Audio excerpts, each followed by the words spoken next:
Hello, friends. This episode of the podcast is sponsored by nobody because no one is listening. But if you are, I want to welcome you to the first episode of Young People Nowadays, where we actually have a guest. He's none other than Professor Reuben A. May. He's a sociologist at the University of Illinois, and he was a fellow at Harvard University at the WEB, the Boys Institute of African and African American Research.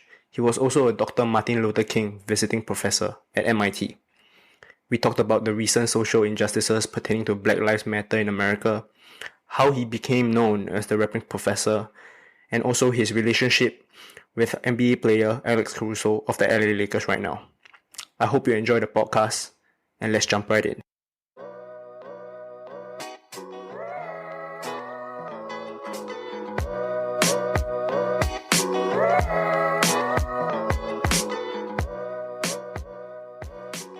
Three, two, one, and we are live. Thank you, Professor May, for coming down. It's an honor to have you. We've been trying to link up the last couple of weeks, and I'm happy that we are finally doing this. Yeah. Before we get started, why don't you just give us a breakdown about who you are and what you do, so that the listeners out there kind of know. Yes, my name is Professor Reuben A. May. I am a professor of sociology at the University of Illinois at Urbana-Champaign, and I study race and ethnicity, urban nightlife, and sociology of sport. And previously, I taught at the University or Texas A&M University last year for 15 years. All right. So the reason why I wanted to have you on was the last couple of months since the Black Lives Matter movement began with the killing of George Floyd, which was kind of like the tipping point. I've had more and more conversations with my friends and family members about what they thought about what was going on in the United States.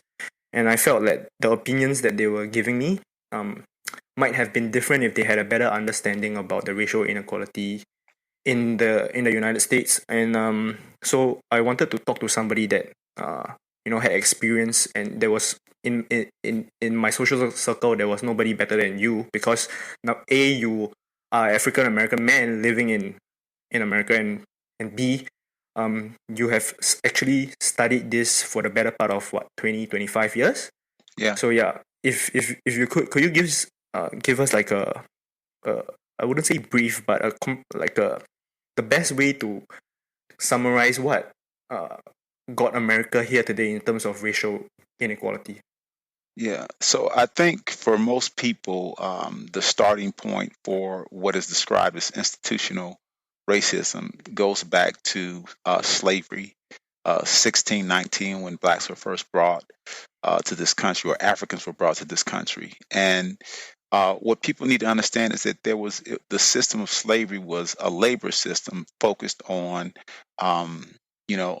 extracting labor from slaves to do farming and all kinds of work.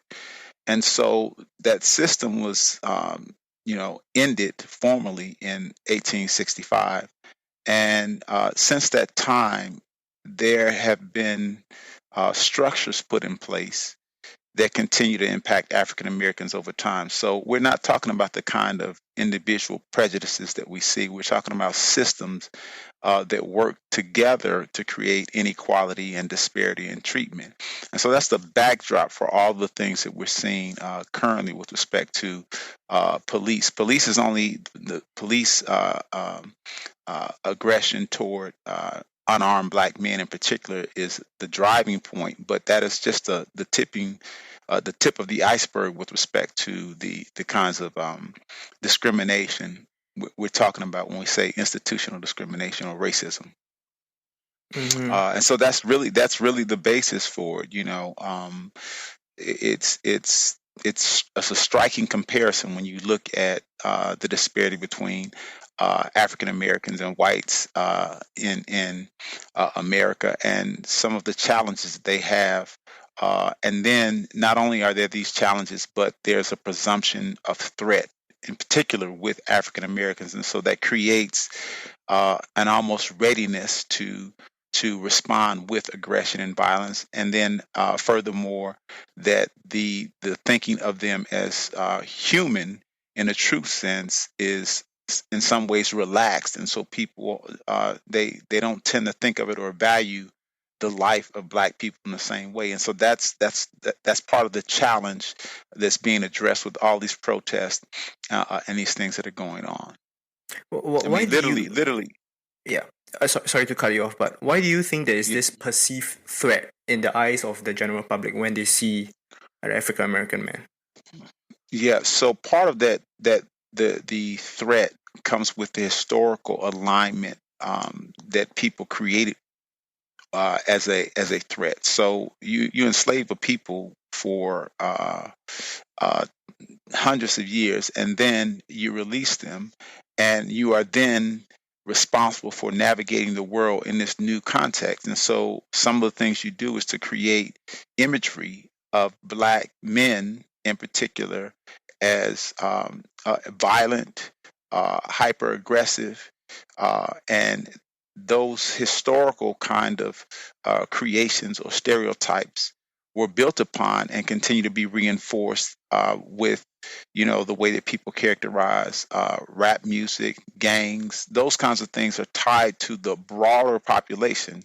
Absolutely, people are engaged in those things, but those stereotypes are amplified. The ones that are the negative type, the ones that create this notion of aggression, and with the perception that Blacks are always involved in crime or some kind of violence, heightens people's awareness of it or thinking of it. And so, in every context, even myself as a Black male in context, professional context, people perceive you as aggressive or threatening, and so you have to work really hard to kind of counter that. And so these perceptions are built upon, and over and over again, you see, mug shots. You see uh, uh, the assailant, quote unquote, the assailants. We've had a lot of incidents here where white women, in particular, they call them. There's a name for them. They use the name Karen. Women here calling on Black men, calling police on Black men who are operating perfectly in their own rights, as they are supposed to be or should be allowed to operate as a free person. But then there's still this perception that they don't belong and there's something they're doing that is wrong. So there's imagery that's reinforced across a number of contexts that continue to give the impression of Black men, and meaning all Black men, as violent and aggressive. Just like this population has aggressive people that are violent, you have that in all populations, but it is emphasized as a problem here in the United States of America, particularly with Black men. Yeah, so I was actually attempting to explain to my friends um, how probably how this came about. So I put them in the eyes of a 55-year-old slave that was free in 18 when was it, 1865 was it? um yeah, 1865. so Yeah. if he was a slave for 55 years of his life and that was all he knew, and when they told him he was free and he came out to the working world, he had no assets, he had no bank accounts, he was essentially, all he knew in life was to work for his slave owner. And then, so naturally, over the years, as he gave birth to children, as his children grew up probably as slaves as well, and when they were free, they generally become the bottom rungs of society, in a sense where, in terms of income, they are the lowest. And generally, in the lower incomes of society, that's where the highest crime rates are. So when you watch the news and you see that a murder is happening or there is a drug bust by the cops, more often than not, there is a higher probability of it being a Black man. And then I think in the perception of the public, when they see a Black man now walking down the street, automatically it triggers something in them that's saying, hey, that guy might be a threat. So that was the way I put it across to my friends. But so I do not I that's why I wanted to have you on, because you have much better understanding of this than me. Yeah, so there are a couple of things that are at work here. So imagine this for a moment. So the analogy of a 55-year-old Black man being released, when they are released from slavery, those families, they either could move somewhere else to try to start off, or they had become dependent on, doing crops and farming. And so they went into these agreements with slave owners that were not advantageous. They were Mm. sharecroppers, and they typically ended up owing more than they actually were able to earn. And it was never an sense of independence. But not only that, when we talk about institutional things, the 13th Amendment comes along, and people can now be arrested and then put back into slavery. So this is what we mean by Actually, institutional. could you explain to the listeners what is the 13th Amendment? Because I think not many people know what is the 13th Amendment. Yes, so 13th Amendment says that people are the slaves are freed, but you can only be you can only be um, taken in and put into slavery if you are a convict or arrested or criminalized, right? So you are now all blacks are free. You can go and do your thing, but then the amendment says if you are arrested, then you could be put back into that work, and you were put back into that work, and Mhm. then many people worked on what's called chain gangs, right, or convict leasing. So basically, prisons would lease those men out as workers to work in the fields to build things or whatever. So people were actually being falsely arrested and put back into those kinds of situations. So that's a structural thing. So right, slaves are freed, but they're tied to economic dependency on white farmers from historical times, and then they have this freedom, but they're also being gathered up, rounded up, and imprisoned on false charges sometimes. Their rights are not being respected. So now they're basically returned back to that status. So this is important to mention because there's a historical piece that's a constant um, setback or challenge or adverse condition for Black people in this country.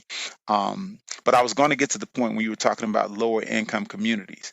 So in New York City from 2004 to 2012, there was a study that found that in New York City, the police would do what's called stop and frisk.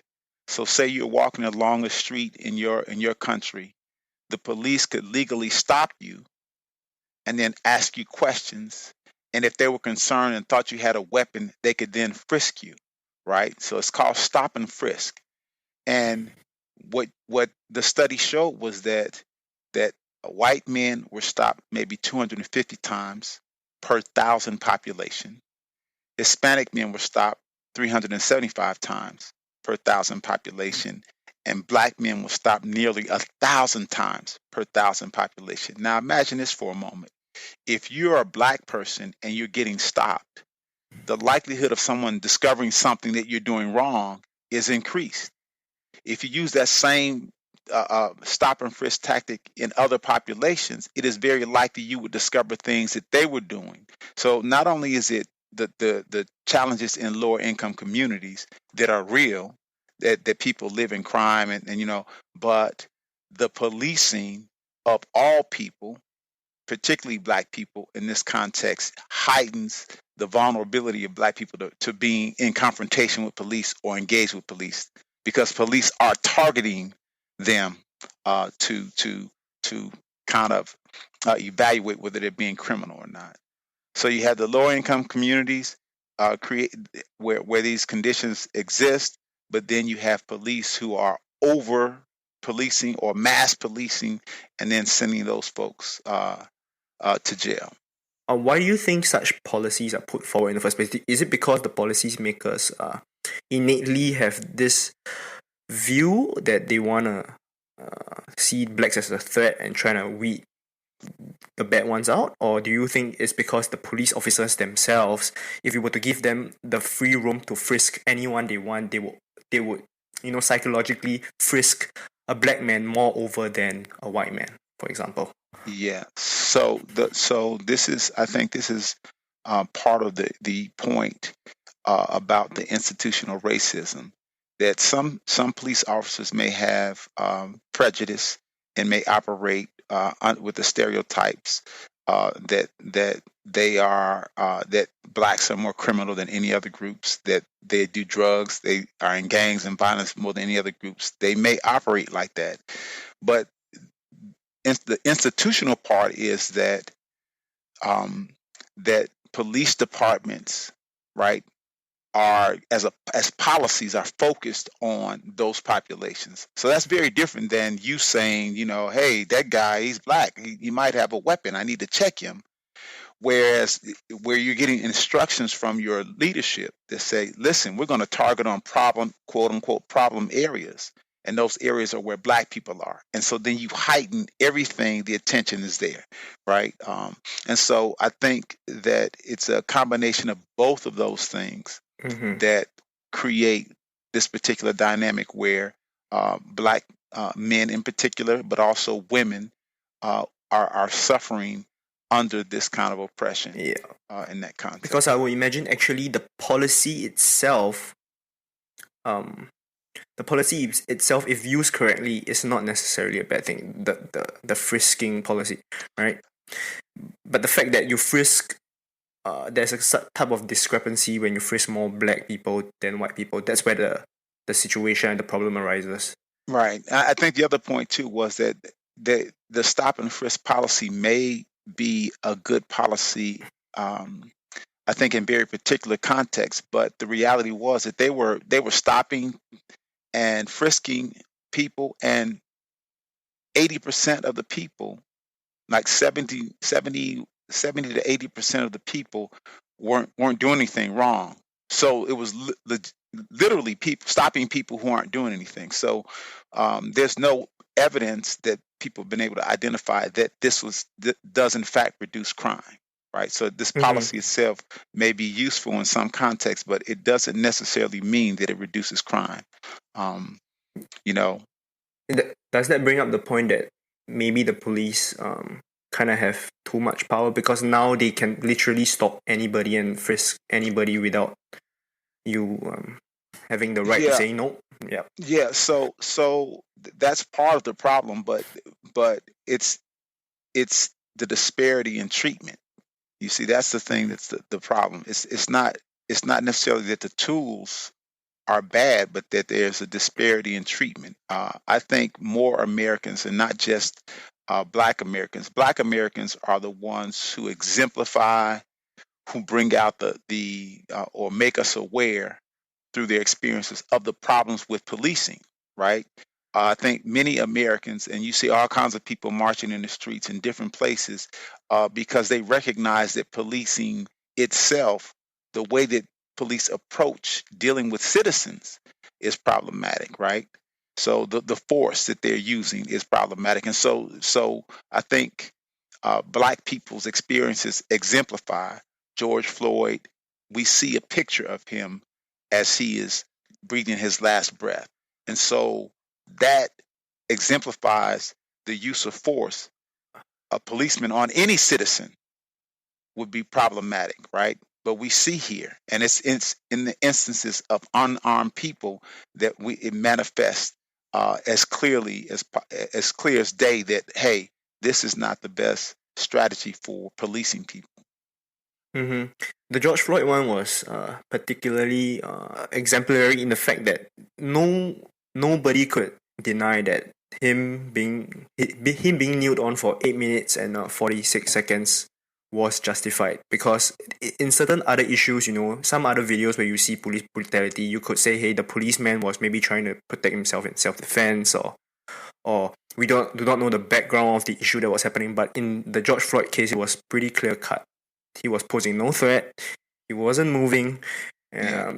People were telling him that, hey, he's unconscious right now. You need to get off his neck. And I think that really sparked. That was kind of like, when people saw that video, it was like the intersection of anger that was building up within the community, and then the neglect that the African American community in America that was feeling. And then at the same time, the coronavirus was going on, so a lot of people had more time sitting at home to reflect on what they actually saw, whereas in normal times it might not have gotten that big a reaction, because people had to go to work, they had bills to pay. But in this particular instance, no, they could focus on this issue, take to the streets and try to get some actual change here, right? Yeah, I think it's definitely the case that it was so overexposed that it became clear to a lot of people that this was a problem. But again, as an African American living in America, having been here, and you these I've been aware of these things all along. This is the thing that people are they're discovering it and learning about it. But these things have gone on for many years. And I've had a number of encounters with police. Fortunately for me, they went without any particular problems. What kind of But instances do you want to bring us through them? well, I mean, it's I'll say that um, let's just put it this way: none of those encounters that I had with police ended up with me having to address anything legal. So these are encounters where people are just kind of priming you or probing you to see what you're up to, what you're doing, and that's the problem, the over surveillance piece to it. But specifically, um, just constant surveillance, and then there's the approach. And a lot of times people will think that you are responding to them aggressively if you're just speaking up for yourself, and that's the other piece too. You can't, as an African American man, the expectation is that you don't have rights or feelings or whatever, and so when you try to address those, then police get aggressive with you. And I've had a Yeah, couple of times where it was like that, where I was, I realized, okay, then I just don't need to do anything at all. Otherwise, this could go really wrong. But yeah, I think that truthfully though, I think for me is that I've just been fortunate not to run into someone who is overly afraid of me. Secondly, who is predisposed to violence, and that's just the luck of the draw, really. yeah. Because uh, going back to what you said, I think then because as a black person, when you see a policeman, usually you are presumed innocent, and then the policeman, if they find something, then they arrest you. But as a African American man, I think in America, when you see a police officer, you are kind of presumed guilty, and then you gotta kind of prove your innocence to the police officer so that this might not be the last encounter with him. Yeah. Yeah, well, I'll tell you this. I was driving from through Mississippi with my wife in the car, and I was pulled over by an officer. And he walked to the car, and I looked in the rearview mirror, and there were three other officers standing in the back of the car, and he said that he received a call that I was swerving around or whatever. That's just some reason to stop me, some pretense to stop me. But I've tried to make clear to him that I hadn't done anything. I had my hands on the steering wheel or whatever. And he noticed how tense I was, like maintaining that.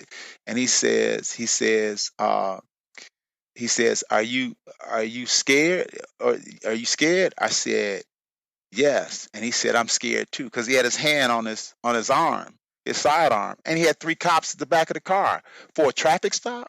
So it's Mm-hmm. just always a heightened kind of engagement with officers. It's really a kind of a weird thing. And I'm not saying that they're bad.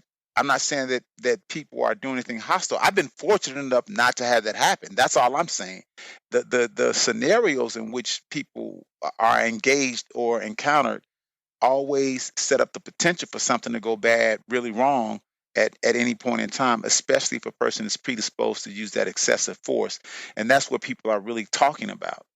Police need Yeah. to do their job. They need to help us be safe, but that predisposition to excessive force means that you make errors that you can't undo. Yeah, because I've always thought that being a police officer is one of the toughest, especially in America, one of the toughest jobs to do, because you gotta get every morning when you wake up, you gotta get it right. If you woke up on the wrong side of the bed, Yeah, um, you get a quarrel with your wife, or let's say you just had a bad day, and then you run into a situation where you're not sure whether the guy you're pulling over is dangerous. So you always have to err on the side of caution. But if you err on the side of caution too much, you could make mistakes that could end somebody's life, innocent man's life, right? Um, and so hmm that job is just incredibly hard. And I think some and a lot of police officers out there are just not capable of making this clear distinction and being professional in a sense where even if they're having a bad day, they got to be able to process things well enough and always try to de-escalate the issue rather than escalate the issue. Like him putting his arm on his, in your case, putting his arm, reaching for his gun on, in a sense, when he had no reason to. Is one example where he was ready to escalate the issue if need be when he had no reason to. Yeah. Right, right.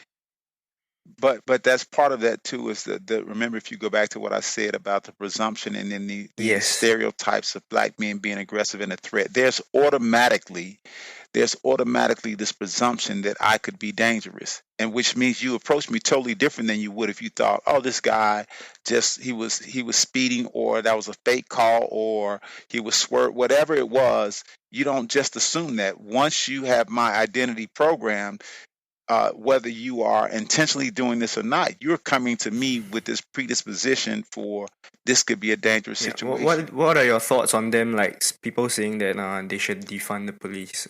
Well, so when I hear defund the police, this is defund the police and the programs that deal with the excessive kind of force. I don't hear defund the police as in remove the police from uh, um, our society as a means of protecting society. I don't hear that. I mean, when I hear defund, I hear overhaul of the system so that people are held accountable for the things that they do. I think that is really the biggest thing. I mean, honestly, people who live in communities that are troubled or plagued by violence and crime, they would say, we know that these people around here, around us, that threaten us and scare us, need to be addressed and dealt with. But at the same time, you're evaluating people and making a judgment and killing them, removing them from this earth for whatever crime they did.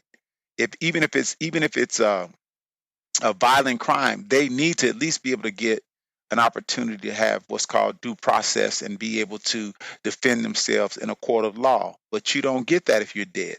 You don't get that. And we can say whatever we can collectively understand as a human society that whatever George Floyd had done, whatever it was, this incident started from a $20 bill, counterfeit $20 bill exchange. That's not worth losing. That's not enough to have somebody lose their life. So that's the point, that there are rare circumstances in which that the excessive force is necessary. And of course, they have videos of police who don't follow protocol and then who are victimized, and then that becomes the kind of like the big picture perception. But that's not the protocol to use for every person you encounter, and that's what's problematic. Yeah. Actually, in my eyes, defunding police would not be the option. In fact, I think the police. This is just my take. I think the police should get more funds so that they can train their police force even better, because I don't think they're getting the adequate. I'm not really an expert on what kind of training the police officers get, but I think they need to, number one, as you said, overhaul and get rid of the programs that encourage this kind of behavior, and number two, train their police officer in a better sense, whereby you don't put your knee on somebody's neck, because that is a clear sign to me, an officer that is not well trained at de-escalating the issue and making sure that although you are maybe holding the man down, you are not killing him. But again, so I training is one thing, and they talk about training all the time as like retrain the police. But if there's a system of policing, then a system. We're not talking about individuals. Like, it's a system of policing that is based on dealing with people of color in a very different kind of way, then the individual training doesn't mean anything. If you have a system that says we're going to do stop and frisk, but we're not going to go to those neighborhoods over there and do stop and frisk, we're going to go to this neighborhood right here and we're going to put all our resources in. That's a very different kind of mentality and attitude about policing than retraining someone, I see. because Yeah, they're I understand. using training that they have, but and that's why people again say this is systemic, this is institutional, this is built on supremacy. The police have always been connected to and tied to organizations like the KKK, right? This is a historical thing. So it's not, that's what people are talking about. They're not talking about, these individual incidents as the problems of quote unquote bad apples. I'm talking about a system thing, which is very different. Yeah, I understand what you're coming from. You're talking about not just the system is one thing, but also the perception of a black man in people's head. I think that is very, Hmm. very important. If you can change the perception of what an African American man is in people's head, that could go a long way to solving the issue, right? Yeah, well, I think the perception part is rooted in, and this is the part that people are really trying to say Black Lives Matter, is that is rooted in this sense that Black lives actually don't matter, and those people are very different than people should be treated as humans. That's really the underlying, and that's a racist ideology. And how do you get rid of that? I don't know. It's rampant in America. That's the point. Yeah. Okay, so now I'm trying to localize things in for the people that are in Singapore that are listening. So in Singapore, we don't have this kind of historical background of having slavery and then institutionalized racism, and so the people that I talk to, my friends and family members, they try to equate what is going on in America to what is happening in Singapore, and then they point at America and say, why can't America do what Singapore is doing so that they don't end up with cases such as the George Floyd murder. And then um, Hmm. I think to myself, the situation in Singapore is very, very different. Number one, we did not start off with slavery. So even though we have minority races, Hmm. we have four predominant races in Singapore, which is the Chinese, the Indians, the Malay, and then what we call the Eurasians, which are, you can call them Pan Americans. They are just like yeah. So there are four main races, but um, there is, I think, a sense in the minority races here that racism definitely still exists in Singapore. Um, but it's very different kind of racism whereby it's more stereotypical racism in a sense where we see one race like the Chinese. They see Chinese as hardworking, good at math. Same thing in America, right? Chinese people good at math. And then we look at Right. Right. the Malays, for example, and then we say, oh, the Malays are lazy, which I don't, I completely disagree. But that's why I think they can't look at America and point at America and say, why can't America do what Singapore is doing here in a sense whereby we totally institute Right. we criminalize racism to a point where if you were to say something about the other race, you could go to jail. Not just lose your job, you could go to jail. But I think if Singapore Mhm. had slavery from the very start, we will be facing the exact same issues you guys are facing right now. I think slavery is important. That's what some people have called the original sin. But I would be curious. I think if you look more closely at Singapore, that there may be some populations of people who feel, as you indicated, more oppressed than it might seem in the country, because there's no outward manifestation of racism. Because there's no outward manifestation, then it people still may feel the pressure of it. They still may feel the oppression of it. But for everyone walking the streets and looking around, it doesn't look like it's there. So one of the ways to understand it is to talk to the people who who might feel that way. You hit the nail on the head, because when you look at Singapore, if you were to come to Singapore and look around and say, hey, racism doesn't exist over here. In fact, you might think all races can live harmoniously with one another.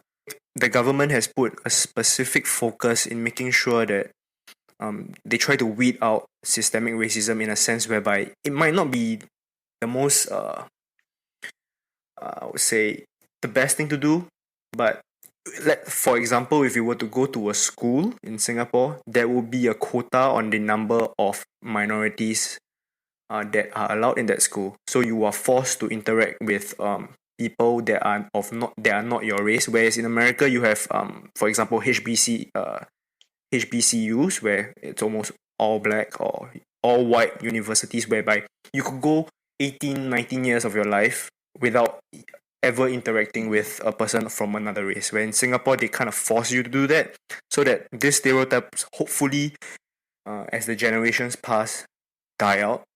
But of course, it's still very difficult because these stereotypes are passed on from generation to generation. When you're growing up as a kid, yeah, your parents tell you, oh, this and this and this, and then as a kid, it stays with you. You know, even if you have a couple of friends that Absolutely. don't fit this stereotypical mindset, it stays with you. Yeah.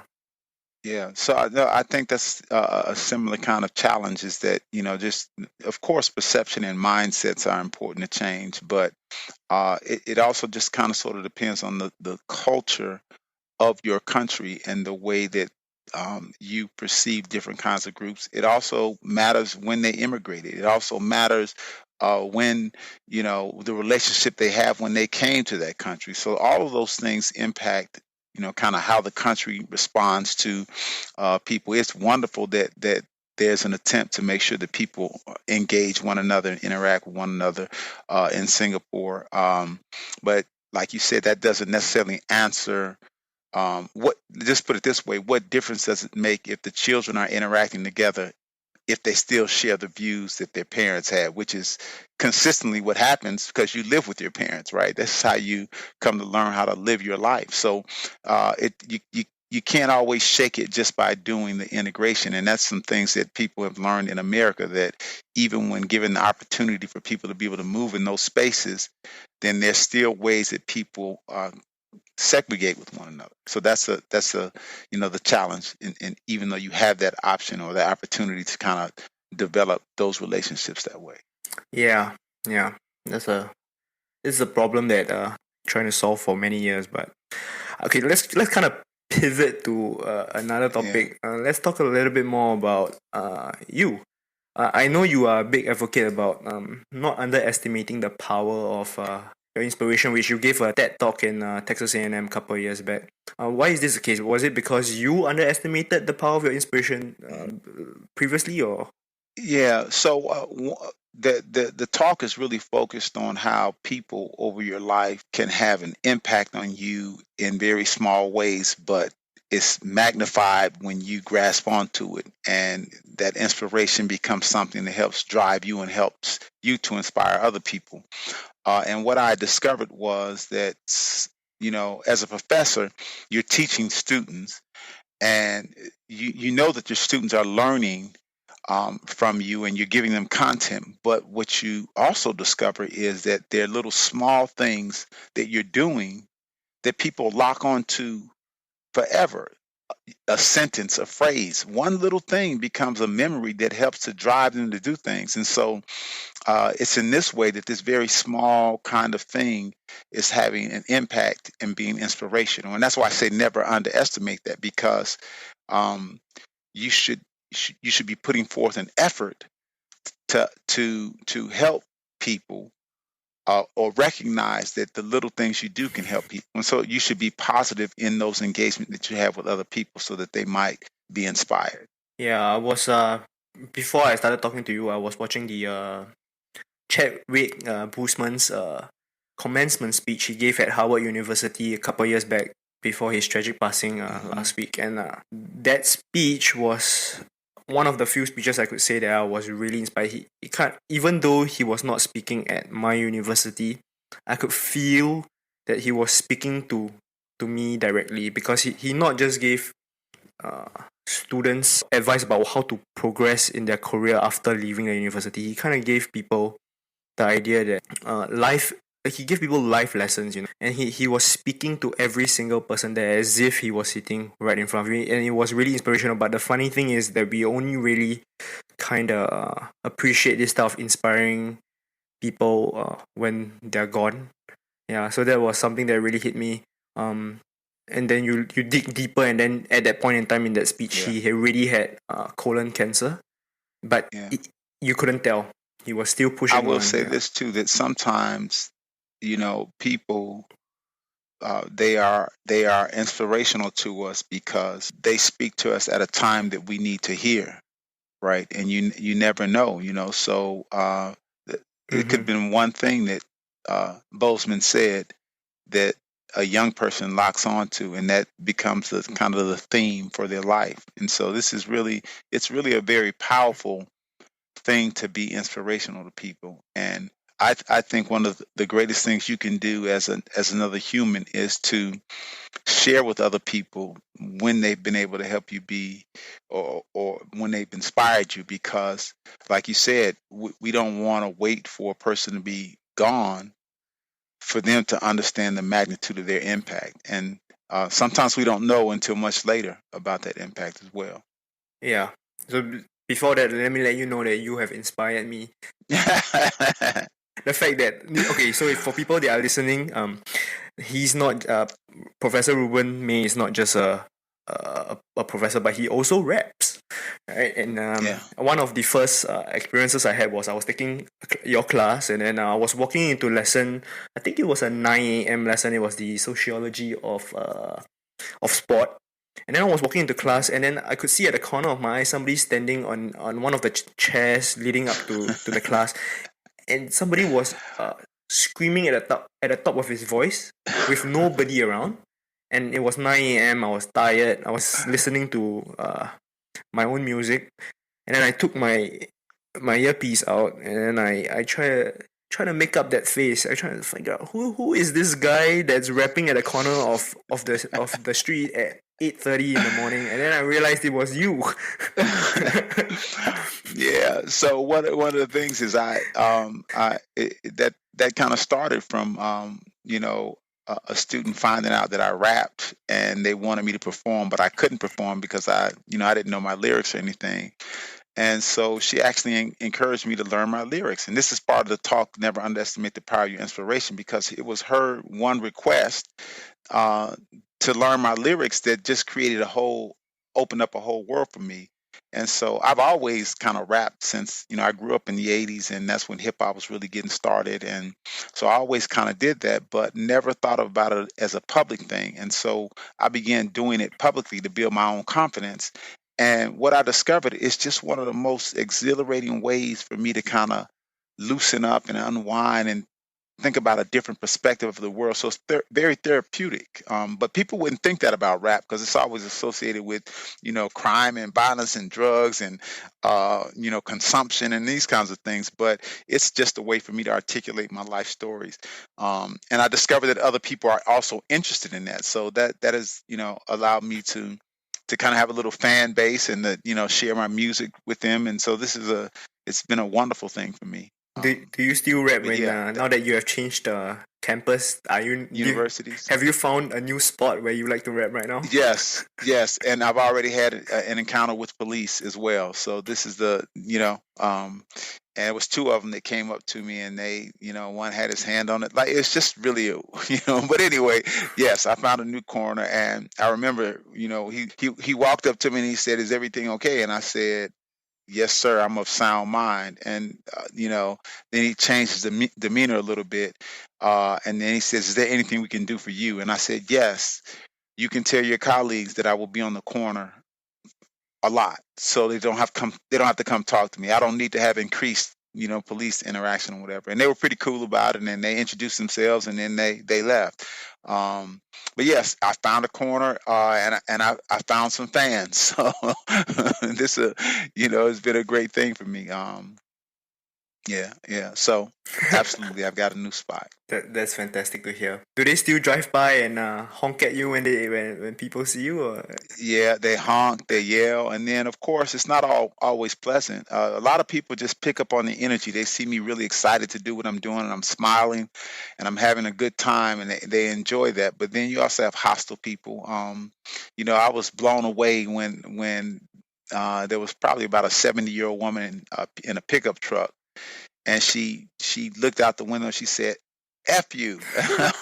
So it kind of threw me off, but I didn't get too distracted by it because I'm not there for her enjoyment. I'm there for my enjoyment. If other people get pleasure out of that, Yeah. then that's great. So there are So always going yeah, to be yeah, haters, uh, no matter yeah, what you do. yeah. So Uh, right, right. yeah. So now let's talk about I noticed that you always reminded us in class to always kind of keep a diary. You always write down in the diary since you were a kid, and actually me doing this podcast is my version of a virtual diary right now. Yeah, because when I'm doing this right now in 20, 30 years, Okay. go down the road and I watch this interview, I can see how far I've went to, right? And yeah, yes. But then you keep a diary every day for the, I don't know how, God knows how long, but what is your reasoning behind keeping a diary?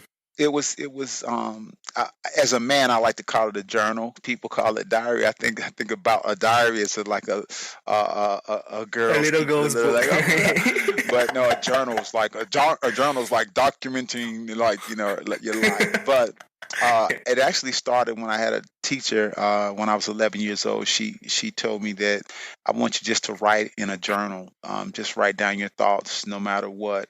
And it started off, I would write in my journal, and then I would let my teacher read it, and I would let my mother read it, and my mother would write me notes back in the journal. So I have one from when I was in fifth grade, and I had been put into the slow reading group, and I was really sad that day. And my mother wrote back. She said, "Son, no matter what group they put you in, always try to do your best." And from there, the journal kind of continued to grow as something where I just kind of get down my thoughts, my frustrations, any experiences. And I recently had the opportunity to read all of my journals from the past and type them up and everything because I was thinking about writing a book. But I just felt like in reading the journals that it was just so personal that I didn't know if I was ready for, kind of to share that in a very public way. But it's a way for me to reflect on my life and see the kinds of things. And it's always fascinating to see where I was, at a point in time, how I felt about a relationship or how I felt about something bad happening. And it helps. I think it helps you grow as a person. I think Yeah, write more your now. book. So yeah, yeah. You said write my book. Yeah, I think now. You're gonna inspire people with the book.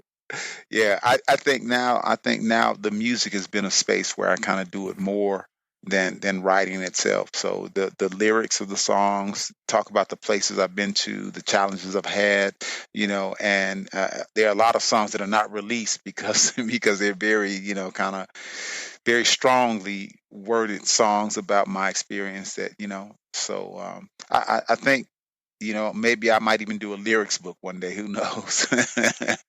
Where I just share all these lyrics and then talk about what they mean so people can understand the depth of thought that I'm putting into I those actually have a things. diary as well, but the more I wrote, the more I realized that I'm not really much of a writer. I'm more of like a Hmm. person that speaks and kind of records my thoughts down, and then before I go to Yeah. bed at night, I play a couple of podcasts or play the recordings that I've made. Sometimes when I just sit down, I speak, and then I see, oh, that was me, the way I Hmm. thought. 6 months ago. Now I'm probably thinking a whole different thing, or Yeah. maybe I'm thinking the same thing. So maybe I should double down on the way I'm thinking right now and push forward. So Yeah. It's really a great thing to be able to find something. It doesn't have to be necessarily a journal. It doesn't have to necessarily be, a podcast or, some medium in this way, but it's just some way to give yourself an opportunity to reflect mhm. upon your life in both a direct way and also a very abstract way, like, as a human to have that experience and being in touch with yourself means I think you become a better human to other people, and that's very important. And a lot of times we don't teach young people to think about these kinds of things, but it's really an important thing to be able to do, because if you can relate to people in this very kind of human way, then that will make our world a lot better too. And that's a challenge in many Yeah, instances, especially in America at this time. We are challenged in terms of being very, we're split on lots of things, and so it's really a challenge to kind of to bring coherence to ideas that will advance our society. yeah.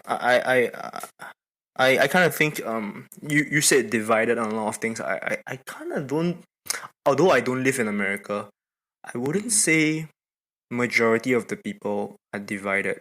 I think it's a very, whenever you turn on the news or you use Instagram or you use Twitter, you just see uh you just see either the worst in people most of the time, Hmm.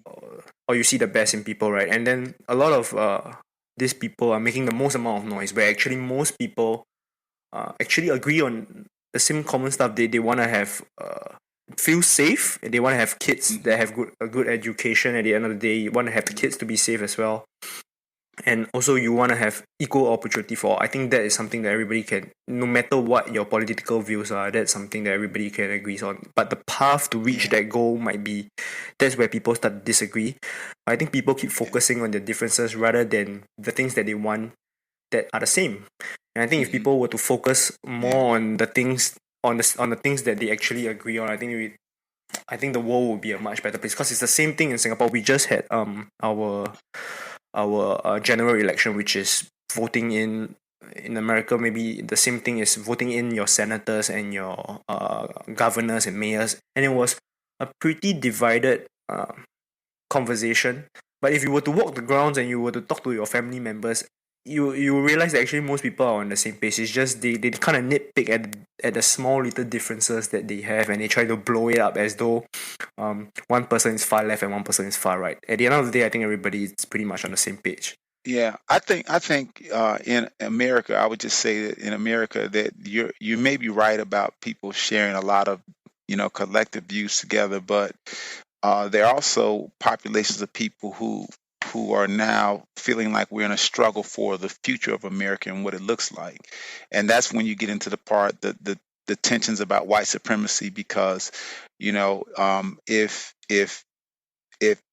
people feel like they don't take action, then they'll lose the America that that they thought of and was brought about a certain kind of way. And so that's we're really in the throes of that right now. So it's a little bit Yeah. different in that regard that people are feeling challenged about it. It's like they feel like their existence will cease if the world or America continues to keep going the way it's going. So this is the ultimate challenge. They call it culture wars because this is the belief that there's something being lost in this country by the transition from a predominantly white society to a society with people with many different from many different backgrounds. Do you think that this is a landmark time in America, and a pretty one that when we look back, we're gonna say that moment in time, that's when things changed, or that's when things did not change? Yeah, I think there's a potential for change, but some of the things that are being supported um, could have the same repeat effect. So this doesn't feel a lot different from a previous time in America, right? So these are the in terms of the where we are in the state of people's engagement and interaction, and then so this could be a repeat of that, or this could be something very different. It could be a transition, um, but there are people who feel like that's not where we want to go. So There's it the could be, resistance there. yeah, yeah, There's the resistance, yeah. absolutely, Because I think, yeah, people on one side are scared of change. The people on the other side are saying that change has been a long time coming. It should happen right now. right, right. Yeah, and that's that Yeah. tension that what be quiet. Why are you talking about change? Things are good. And then the Yeah, but people who the people that don't want change are the people that are benefiting at the top, right, right? exactly, right. Yeah. That's a whole nother conversation too, because that's about the power structure, and it's a very different kind of conversation to have. But I'm just talking about people on the ground. Everyday people, I think they probably share some common views about expectations for life, but then the path to that is challenged. And then when you begin to divide resources, it becomes even more competitive and problematic, and that's when you get these hostilities to different groups. So yeah.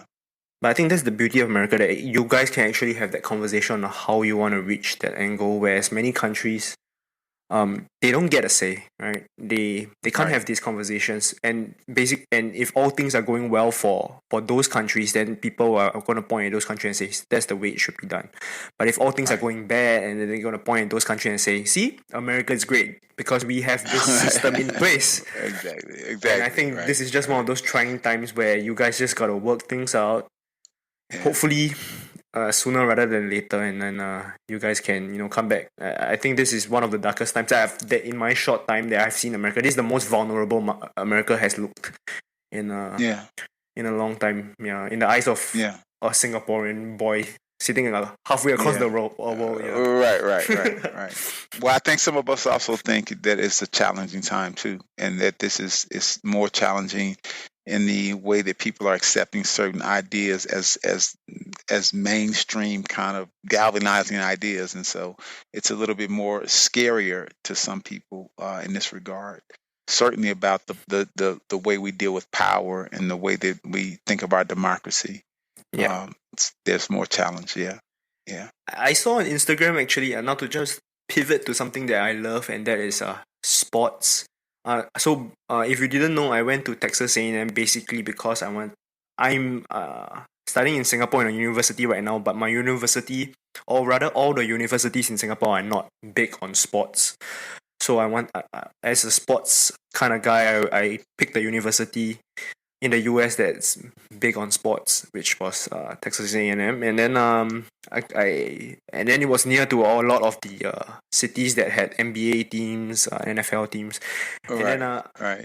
I saw you that day quite long ago, but I know you are actually friends with Alex Caruso on the Lakers right The now. Lakers. Yeah, how did that come about? Yeah, yeah. So as you may know, I did a lot of research on nightlife, and I used to hang out in the nightlife all the time. And one night he was with one of my former students, and uh, we met. And I would go to the gym, and he'd go to the gym, and we'd play basketball. So that was really how. And he was a really cool dude. He was a local guy. He was from College Station, and so he would come to the gym all the time. We play, and he was just a really, great guy. He really respected or enjoyed the fact that I enjoyed myself when I rapped on the corner. So it just became one of those things where we had some connections. And then I remember one day I was in Chicago, and I was watching the game, and I put on Snapchat that he was playing, and he says, "Where are you?" I said, "I'm in Chicago too." He goes, "Oh man, I wish I knew.